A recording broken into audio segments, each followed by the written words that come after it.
ओम श्री गणेशाय नमः। अथ श्री गणपत्यथर्वशीर्षम्। हरिः ओम। नमस्ते गणपतये त्वमेव प्रत्यक्षं तत्त्वमसि।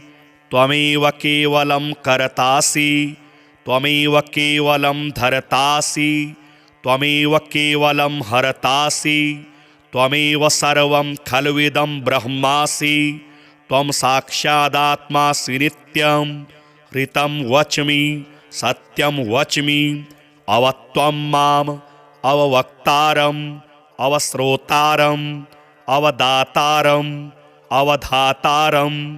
अवानोचानमवशिष्यम् अवपश्चात्तातम् अवपुरस्तातम् अवोत्तरात्तातम् अवदक्षिणात्तातम् अवचोर्ध्वात्तातम् अवाधरात्तातम् सर्वतो मां पाहि पाहि समन्तातम्। त्वं वाङ्मयस्त्वं चिन्मयः,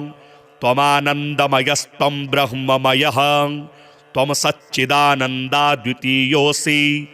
त्वं प्रत्यक्षं ब्रह्मासि, त्वं ज्ञानमयो विज्ञानमयोऽसि। सर्वं जगदिदं त्वत्तो जायते, सर्वं जगदिदं त्वत्तस्तिष्ठति, सर्वं जगदिदं त्वयि लयमेष्यति, सर्वं जगदिदं त्वयि प्रत्येति।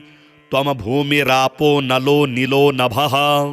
त्वं चत्वारि वाक्पदानि, त्वं गुणत्रयातीतः, त्वमवस्थात्रयातीतः, त्वं देहत्रयातीतः,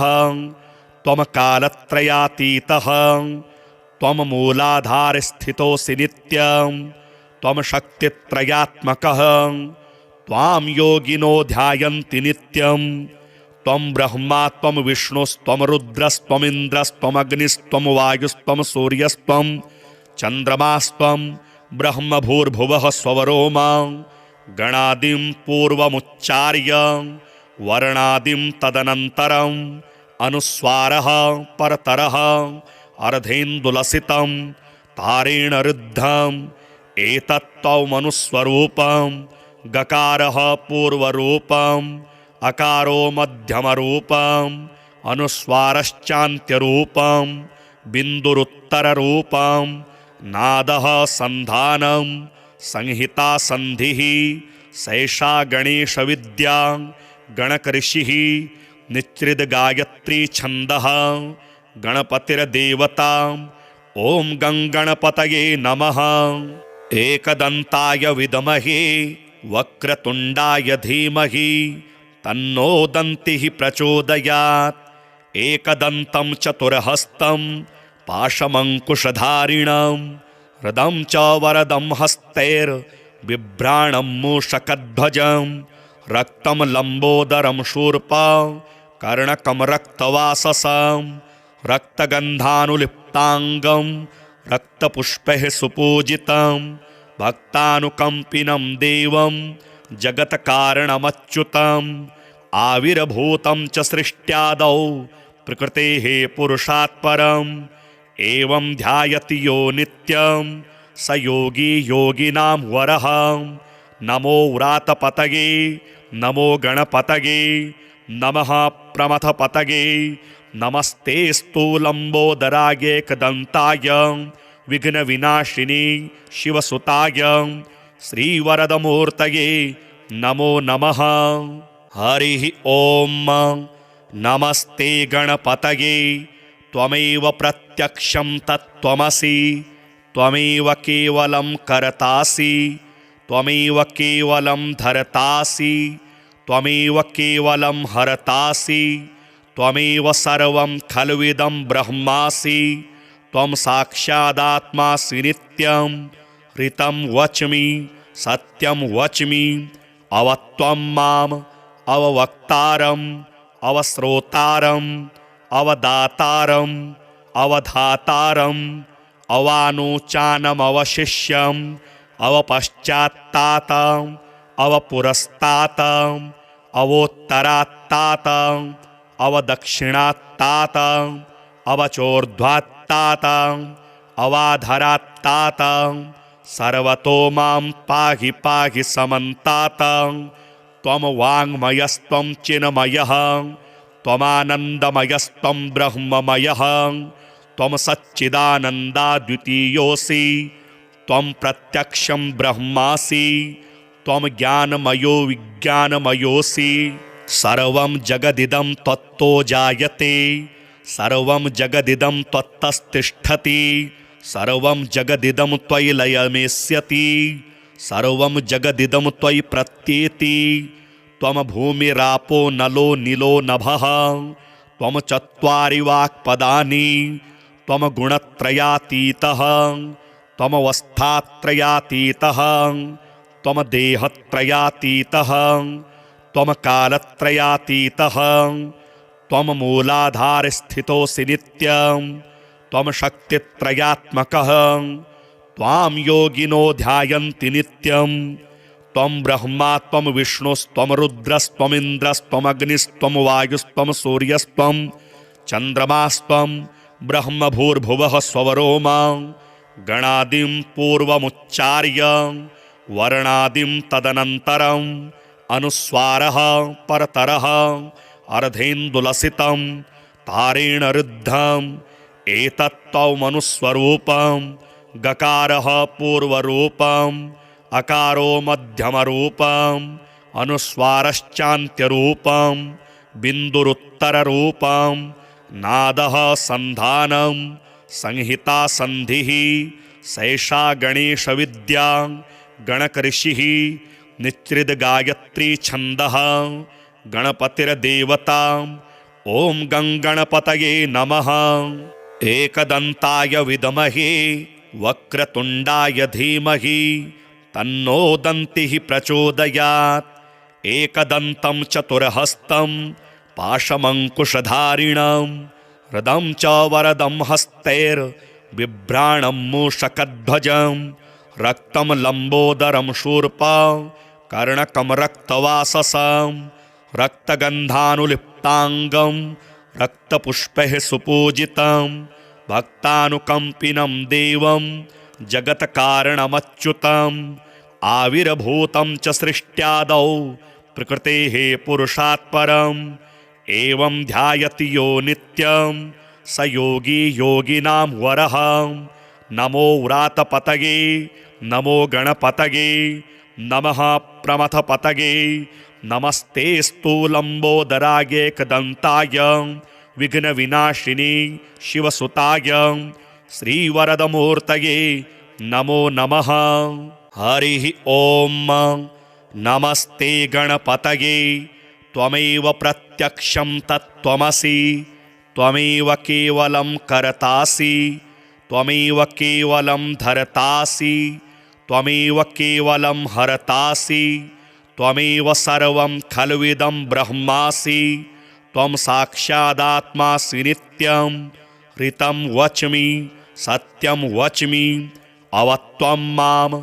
अववक्तारम् अवश्रोतारम् अवदातारम् अवधातारम् अवानोचानमवशिष्यम् अवपश्चात्तातम् अवपुरस्तातम् अवोत्तरात्तातम् अवदक्षिणात्तातम् अवचोर्ध्वात्तातम् अवाधरात्तातम् सर्वतो मां पाहि पाहि समन्तातं त्वं वाङ्मयस्त्वं चिन्मयः त्वमानन्दमयस्त्वं ब्रह्ममयः त्वं सच्चिदानन्दाद्वितीयोऽसि त्वं प्रत्यक्षं ब्रह्मासि त्वं ज्ञानमयो विज्ञानमयोऽसि सर्वं जगदिदं त्वत्तो जायते सर्वं जगदिदं त्वत्तस्तिष्ठति सर्वं जगदिदं त्वयि लयमेष्यति सर्वं जगदिदं त्वयि प्रत्येति त्वं भूमिरापो नलो नीलो नभः त्वं चत्वारि वाक्पदानि त्वं गुणत्रयातीतः त्वमवस्थात्रयातीतः त्वं देहत्रयातीतः त्वं कालत्रयातीतः त्वं मूलाधारस्थितोऽसि नित्यं त्वं शक्तित्रयात्मकः त्वां योगिनो ध्यायन्ति नित्यं त्वं ब्रह्मा त्वं विष्णुस्त्वं रुद्रस्त्वमिन्द्रस्त्वमग्निस्त्वं वायुस्त्वं सूर्यस्त्वं चन्द्रमास्त्वं ब्रह्म भूर्भुवः स्वरोमा गणादिं पूर्वमुच्चार्य वर्णादिं तदनन्तरम् अनुस्वारः परतरः अर्धेन्दुलसितं तारेण रुद्धम् एतत्त्वमनुस्वरूपं गकारः पूर्वरूपम् अकारो मध्यमरूपम् अनुस्वारश्चान्त्यरूपम् बिन्दुरुत्तररूपम् नादः सन्धानं संहिता सन्धिः सैषा गणेशविद्या गणकऋषिः निच्रिद्गायत्री छन्दः गणपतिर्देवता ॐ गणपतये नमः। एकदन्ताय विद्महे वक्रतुण्डाय धीमहि तन्नो दन्तिः प्रचोदयात्। एकदन्तं चतुर्हस्तं पाशमङ्कुशधारिणं हृदं च वरदं हस्तैर्बिभ्राणं मूषकध्वजं रक्तं लम्बोदरं शूर्पा कर्णकं रक्तवाससं रक्तगन्धानुलिप्ताङ्गं रक्तपुष्पैः सुपूजितं भक्तानुकम्पिनं देवं जगत्कारणमच्युतम् आविर्भूतं च सृष्ट्यादौ प्रकृतेः पुरुषात् परम् एवं ध्यायति यो नित्यं स योगी योगिनां वरः। नमो व्रातपतये नमो गणपतये नमः प्रमथपतये नमस्ते स्थूलम्बोदरायेकदन्ताय विघ्नविनाशिनी शिवसुताय श्रीवरदमूर्तये नमो नमः। हरिः ॐ नमस्ते गणपतये त्वमेव प्रत्यक्षं तत्त्वमसि त्वमेव केवलं कर्तासि त्वमेव केवलं धर्तासि त्वमेव केवलं हरतासि त्वमेव सर्वं खल्विदं ब्रह्मासि त्वं साक्षादात्मासि नित्यं ऋतं वच्मि सत्यं वच्मि अवत्वं माम् अववक्तारम् अवश्रोतारम् अवदातारम् अवधातारम् अवानोचानमवशिष्यम् अवपश्चात्तातम् अवपुरस्तातम् अवोत्तरात्तातम् अवदक्षिणात्तातम् अवचोर्ध्वात्तातम् अवाधरात्तातम् सर्वतो मां पाहि पाहि समन्तातम् त्वं वाङ्मयस्त्वं चिन्मयः त्वमानन्दमयस्त्वं ब्रह्ममयः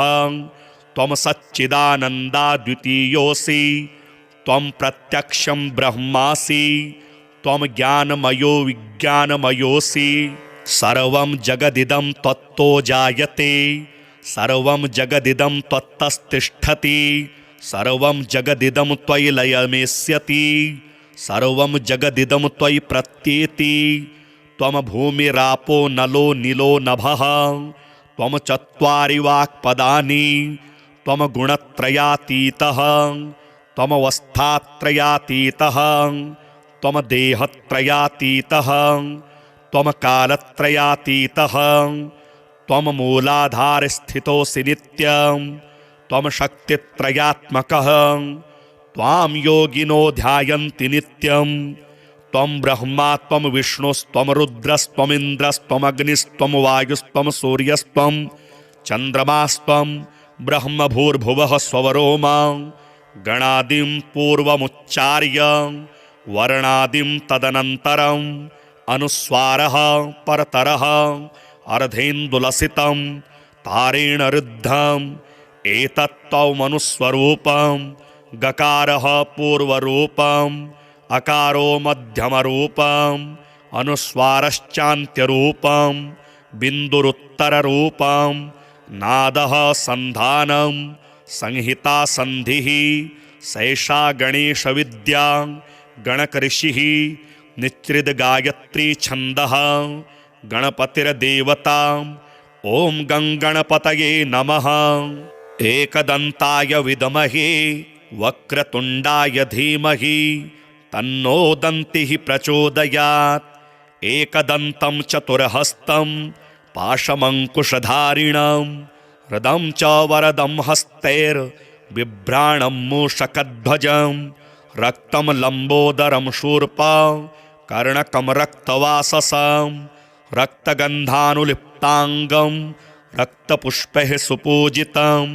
भक्तानुकम्पिनं देवं जगत्कारणमच्युतम् आविर्भूतं च सृष्ट्यादौ प्रकृतेः पुरुषात् परम्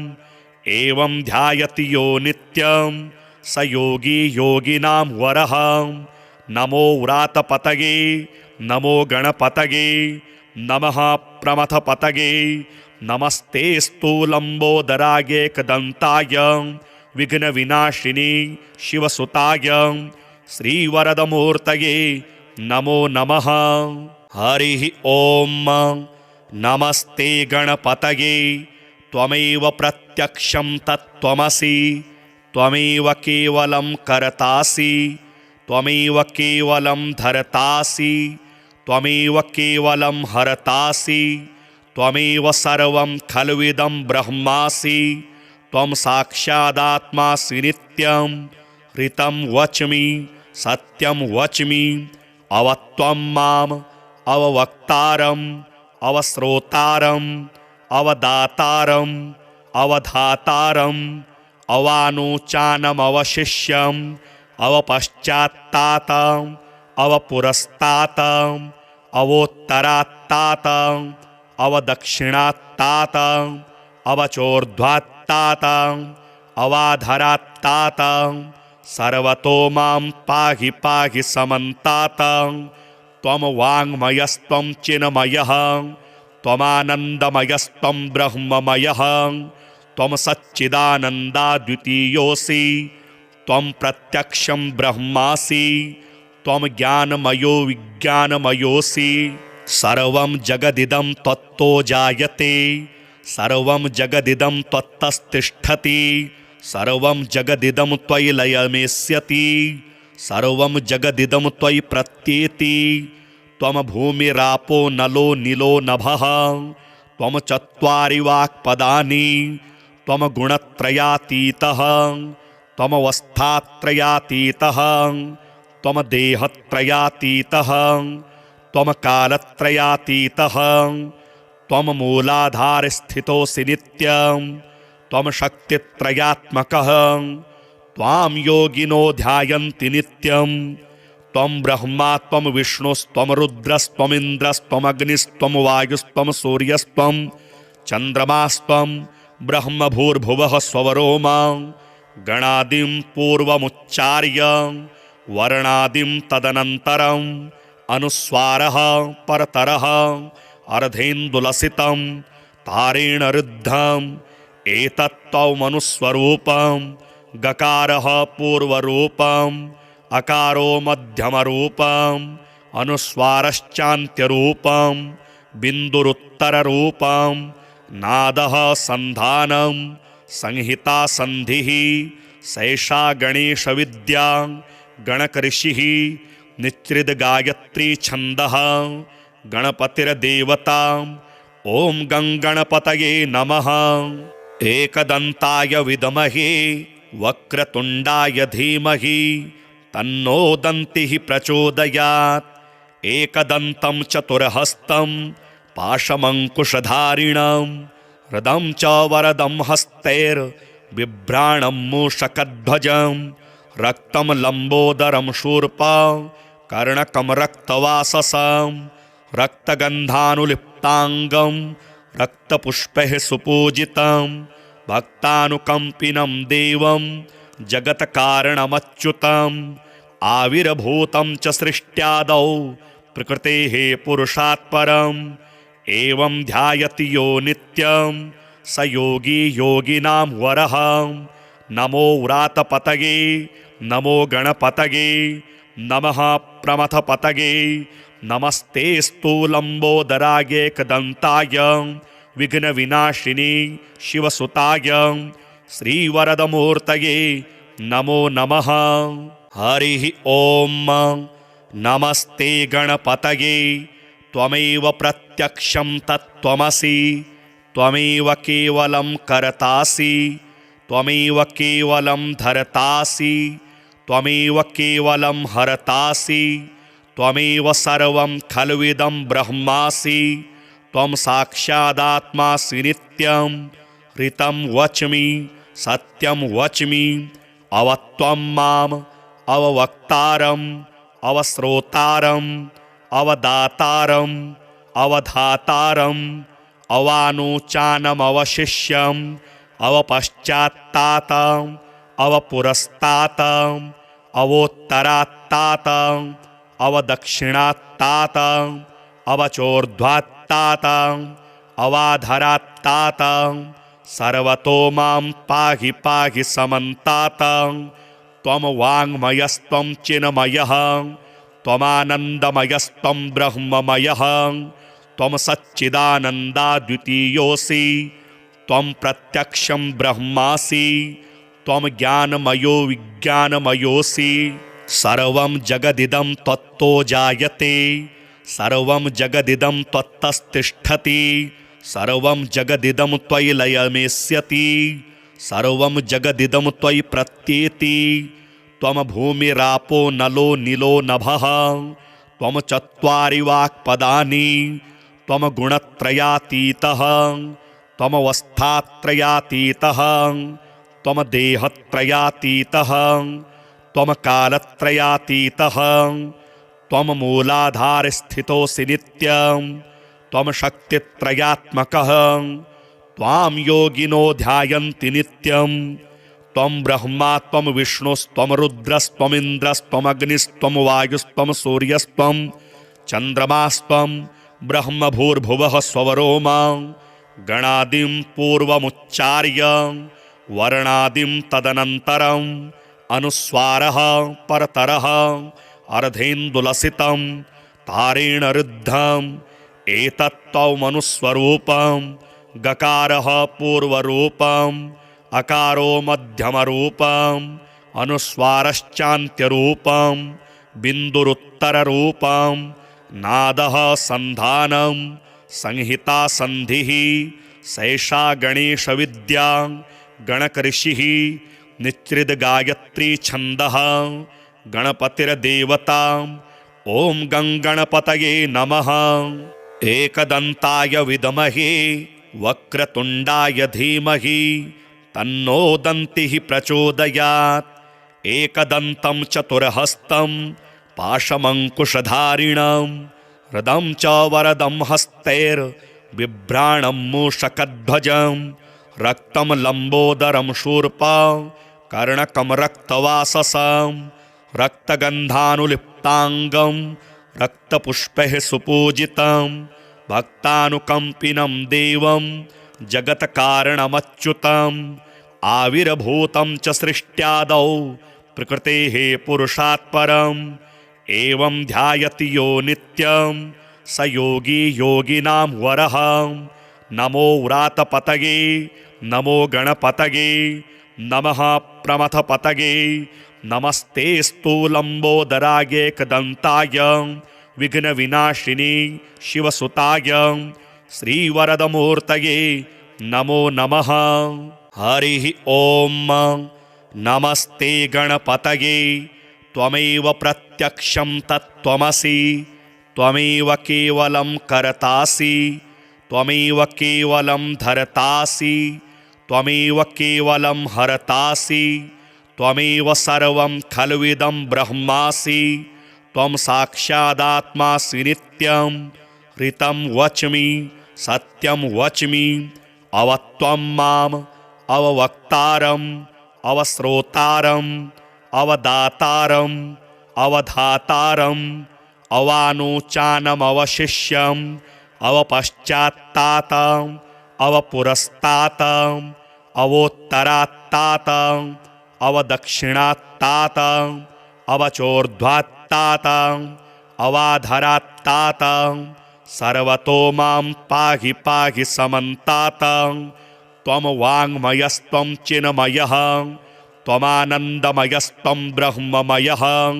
त्वं सच्चिदानन्दाद्वितीयोऽसि त्वं प्रत्यक्षं ब्रह्मासि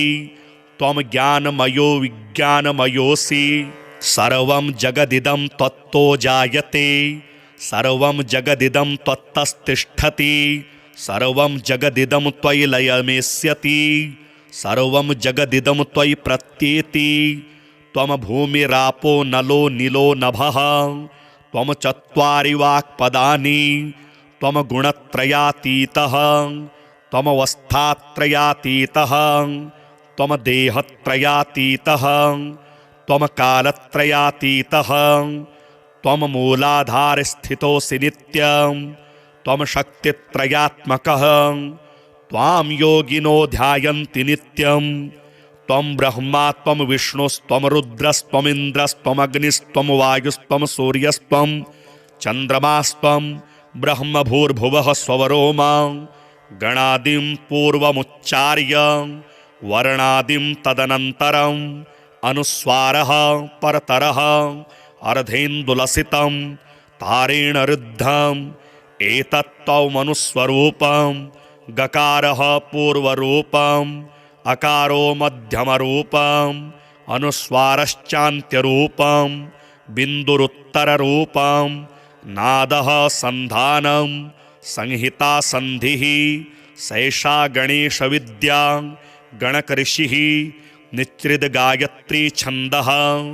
गणपतिर्देवता ॐ गणपतये नमः एकदन्ताय विद्महे वक्रतुण्डाय धीमहि तन्नो दन्तिः प्रचोदयात् एकदन्तं चतुर्हस्तं पाशमङ्कुशधारिणं हृदं च वरदं हस्तैर्बिभ्राणं मूषकध्वजं रक्तं लम्बोदरं शूर्पा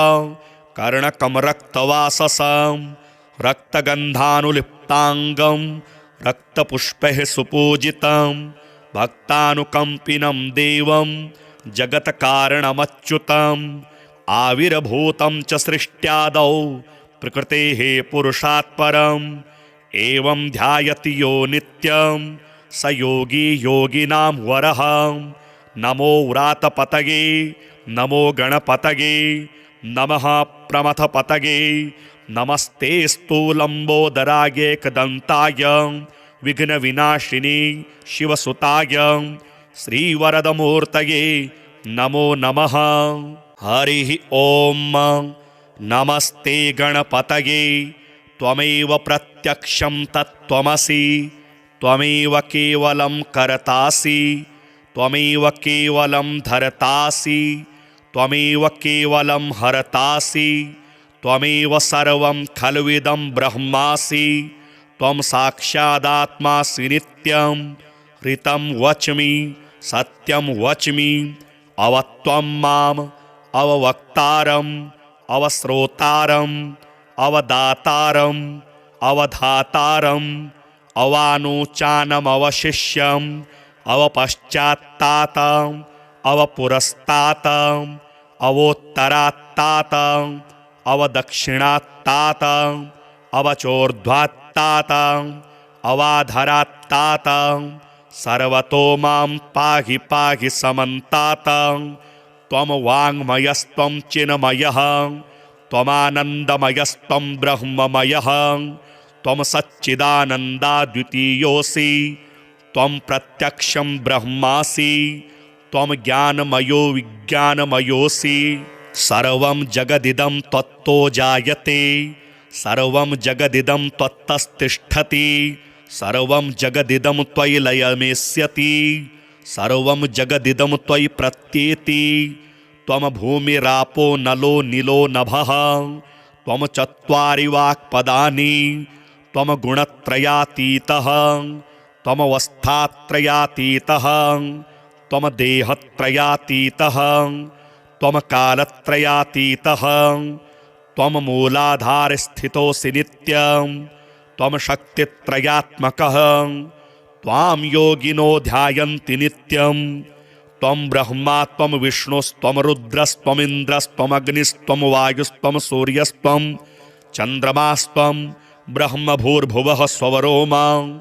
गणादिं पूर्वमुच्चार्य वर्णादिं तदनन्तरम् अनुस्वारः परतरः अर्धेन्दुलसितं तारेण रुद्धम् एतत्त्वमनुस्वरूपं गकारः पूर्वरूपम् अकारो मध्यमरूपम् अनुस्वारश्चान्त्यरूपम् बिन्दुरुत्तररूपम् नादः सन्धानं संहिता सन्धिः सैषा गणेशविद्या गणकऋषिः निच्रिद्गायत्री छन्दः गणपतिर्देवता ॐ गङ्गणपतये नमः। एकदन्ताय विद्महे वक्रतुण्डाय धीमहि तन्नो दन्तिः प्रचोदयात्। एकदन्तं चतुर्हस्तं पाशमङ्कुशधारिणं हृदं च वरदं हस्तैर्बिभ्राणं मूषकध्वजं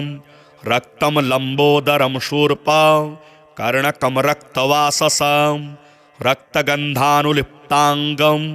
रक्तपुष्पैः सुपूजितं भक्तानुकम्पिनं देवं जगत्कारणमच्युतम् आविर्भूतं च सृष्ट्यादौ प्रकृतेः पुरुषात् परम् एवं ध्यायति यो नित्यं स योगी योगिनां वरः। नमो व्रातपतये नमो गणपतये नमः प्रमथपतये नमस्ते स्थूलम्बोदराय एकदन्ताय विघ्नविनाशिनी शिवसुताय श्रीवरदमूर्तये नमो नमः। हरिः ॐ नमस्ते गणपतये त्वमेव प्रत्यक्षं तत्त्वमसि त्वमेव केवलं कर्तासि त्वमेव केवलं धर्तासि त्वमेव केवलं हरतासि त्वमेव सर्वं खल्विदं ब्रह्मासि त्वं साक्षादात्मासि नित्यं ऋतं वच्मि सत्यं वच्मि अवत्वं माम् अववक्तारम् अवश्रोतारम् अवदातारम्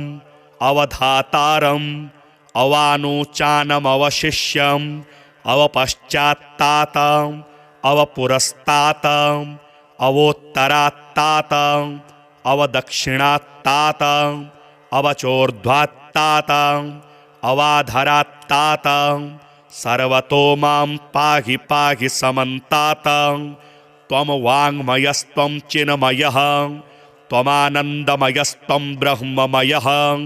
त्वं सच्चिदानन्दाद्वितीयोऽसि त्वं प्रत्यक्षं ब्रह्मासि त्वं ज्ञानमयो विज्ञानमयोऽसि सर्वं जगदिदं त्वत्तो जायते सर्वं जगदिदं त्वत्तस्तिष्ठति सर्वं जगदिदं त्वयि लयमेष्यति सर्वं जगदिदं त्वयि प्रत्येति त्वं भूमिरापो नलो नीलो नभः त्वं चत्वारि वाक्पदानि त्वं गुणत्रयातीतः त्वमवस्थात्रयातीतः त्वं देहत्रयातीतः त्वं कालत्रयातीतः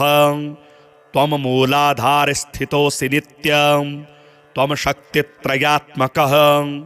त्वां योगिनो ध्यायन्ति नित्यं त्वं ब्रह्मा त्वं विष्णुस्त्वं रुद्रस्त्वमिन्द्रस्त्वमग्निस्त्वं वायुस्त्वं सूर्यस्त्वं चन्द्रमास्त्वं ब्रह्मभूर्भुवः स्वरो मां गणादिं पूर्वमुच्चार्य वर्णादिं तदनन्तरम् अनुस्वारः परतरः अर्धेन्दुलसितं तारेण रुद्धम् एतत्त्वमनुस्वरूपं गकारः पूर्वरूपम् अकारो मध्यमरूपम् अनुस्वारश्चान्त्यरूपम् बिन्दुरुत्तररूपम् नादः सन्धानं संहिता सन्धिः सैषा गणेशविद्या गणकऋषिः निच्रिद्गायत्री छन्दः गणपतिर्देवता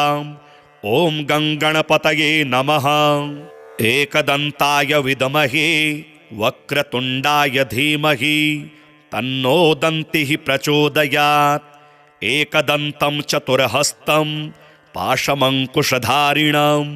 हृदं च वरदं हस्तैर्बिभ्राणं मूषकध्वजं रक्तं लम्बोदरं शूर्पा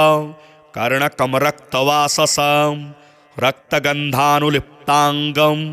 रक्तपुष्पैः सुपूजितं भक्तानुकम्पिनं देवं जगत्कारणमच्युतम् आविर्भूतं च सृष्ट्यादौ प्रकृतेः पुरुषात् परम् एवं ध्यायति यो नित्यं स योगी योगिनां वरः। नमो व्रातपतये नमो गणपतये नमः प्रमथपतये नमस्तेस्तु लम्बोदराय विघ्नविनाशिनी शिवसुताय श्रीवरदमूर्तये नमो नमः। हरिः ॐ नमस्ते गणपतये त्वमेव प्रत्यक्षं तत्त्वमसि त्वमेव केवलं कर्तासि त्वमेव केवलं धर्तासि त्वमेव केवलं हर्तासि त्वमेव सर्वं खल्विदं ब्रह्मासि त्वं साक्षादात्मासि नित्यं ऋतं वच्मि सत्यं वच्मि अवत्वं माम् अववक्तारम् अवश्रोतारम् अवदातारम् अवधातारम् अवानुचानमवशिष्यम् अवपश्चात्तातम् अवपुरस्तातम् अवोत्तरात्तातम् अवदक्षिणात्तातम् अवचोर्ध्वात्तातम् अवाधरात्तातम् सर्वतो मां पाहि पाहि समन्तातम् त्वं वाङ्मयस्त्वं चिन्मयः